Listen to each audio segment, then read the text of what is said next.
Everyone, this next media show and tell that I chose is a short little film that I found on YouTube for an online technology class that a professor had posted online. It's called The Short History of Yellow Journalism, and it really features where yellow journalism got its start.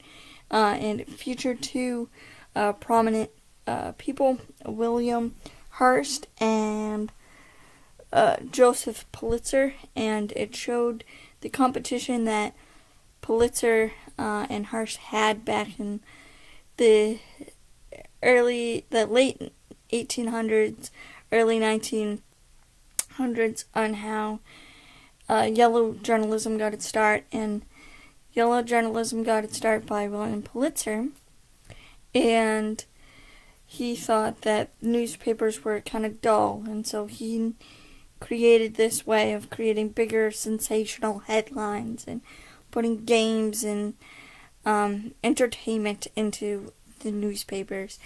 And yellow journalism got its name from a comic strip that that Pulitzer put into his newspaper called The Yellow Man.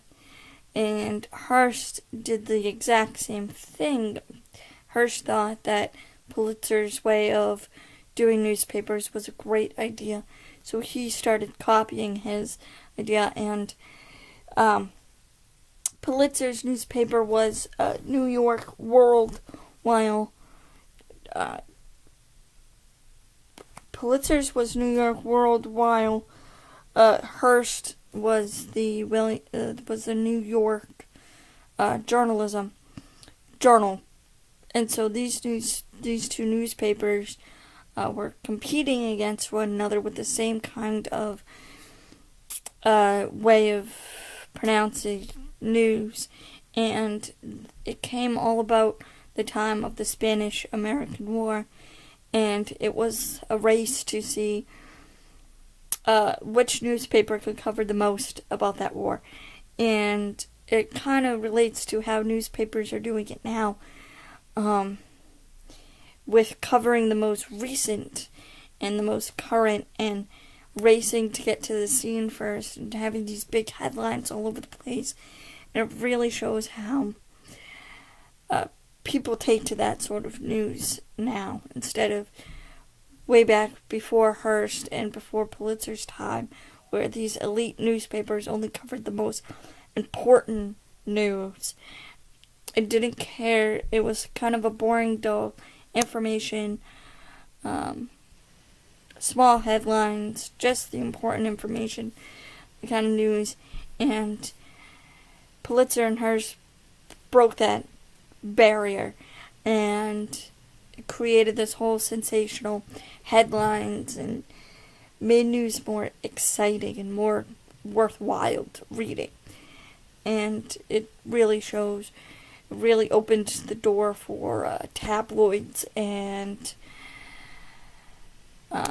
for all these tabloid magazines, People Magazine, OK Magazine, Us Weekly, all these newspapers to cover really worthless stuff, like following actors and everything all over the place, following every move they make, tracking every move these actors make, but as well as being the first on the scene for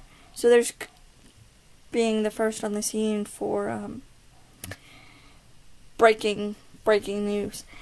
So there's really catch-22 with this, and there's negative and positive things with yellow journalism.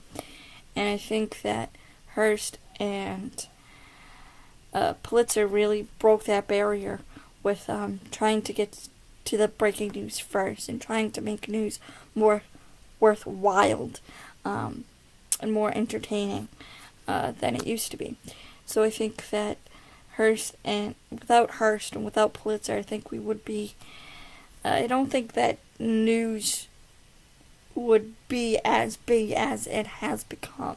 I don't think that there would be the Today Show, or the Good Morning America, these big, huge networks that there were today, if it wasn't for Hearst and Pulitzer breaking that barrier of more worthwhile breaking news, sensational news, and everything. So, yep.